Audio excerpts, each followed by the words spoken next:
तुम्हा सगळ्यांना माझा नम्रतापूर्वक नमस्कार. सबंध महाराष्ट्राचे मी सर्वप्रथम मनापासून आभार मानते.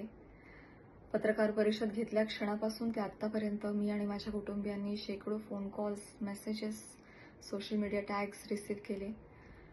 महिलांच्या सन्मानासाठी समाजातल्या सर्व स्तरांमधून आवाज उठवला गेला, पाठिंबा दिला गेला, समर्थन दिलं गेलं.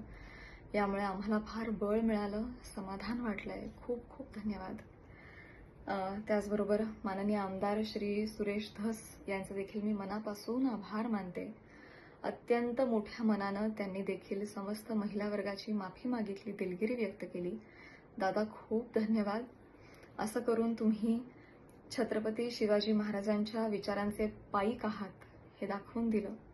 छत्रपतींची भूमिका महिलांच्या सन्मानासाठी किती कठोर होती हे आपण सगळे जाणतो आणि ही छत्रपतींची भूमी आहे आणि त्यांचे विचार इथे पुढे चालवले जातील हेच तुम्ही या कृतीतून दाखवून दिलंय. धन्यवाद. याचबरोबर मी महाराष्ट्राचे मुख्यमंत्री माननीय श्री देवेंद्रजी फडणवीस यांचे देखील मनापासून आभार मानते.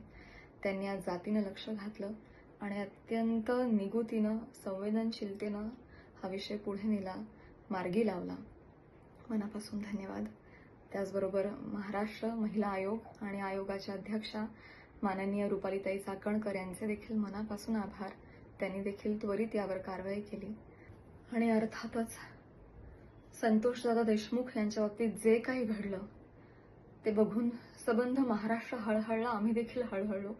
ती देखील घटना अतिशय निंदनीय आहे आणि त्यांच्या कुटुंबियांबरोबर आमच्या सहवेदना आहेतच आणि गुन्हेगारांवर कठोरातली कठोर कारवाई लवकरात लवकर झालीच पाहिजे याच मताची मी देखील आहे आणि मला खात्री आहे सबंध महाराष्ट्राचं हेच मत आहे. फक्त आम्ही समाज माध्यमांवर व्यक्त होत नाही याचं कारण पुन्हा तेच की आम्ही व्यक्त झालो की आमच्यावर टोळधाड पडते, ट्रोलिंग केलं जातं आणि अतिशय अनफॉर्च्युनेटली त्या ट्रोलिंगच्या देखील बातम्या केल्या जातात आणि आम्हा कलाकारांचं जे काम आहे ते सगळं सामाजिक प्रतिमेशी निगडीत आहे. त्यामुळे आम्हाला मर्यादा येतात. कलाकारांनी वैतागून हतबल होऊन समाज माध्यमांवर अशा गोष्टींबाबत व्यक्त होणं बंद केलंय.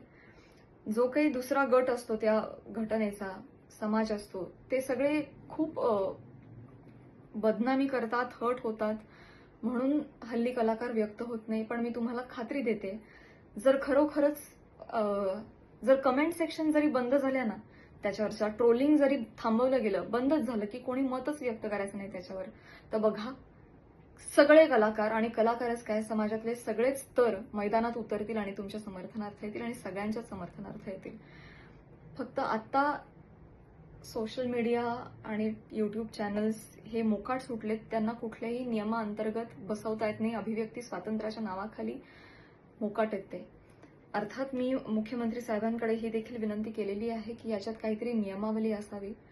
ते देखील मला म्हणाले की केंद्र सरकारपासून सगळेजण याबाबत विचार करतायत आणि काहीतरी मार्ग काढायचा प्रयत्न करतायत. कुठल्या तरी ज्युरिस्डिक्शन अंडर त्यांना त्यांच्यावर कारवाई करता येईल असा प्रयत्न आहे आणि मला खात्री वाटते की माननीय मुख्यमंत्री साहेब या हत्या प्रकरणातील सगळ्या गुन्हेगारांवर कारवाई करतीलच आणि याही बाबतीत कठोर नियम आणतीलच. मला ही खात्री आहे. एवढ्या सगळ्या बाबींमधून मी फक्त एवढंच तुम्हाला सांगू इच्छिते की आमच्याही काही अडचणी आहेत, रिस्ट्रिक्शन्स आहेत, हे तुम्ही समजून घ्या आणि आमच्या हेतूवर अजिबात किंतु परंतु प्रश्न उपस्थित करू नका असं नाहीये. कलाकार माणसं ही जास्ती संवेदनशील माणसं असतात. त्यामुळे आम्ही सगळेजण तुमच्या पाठीशी आहोतच.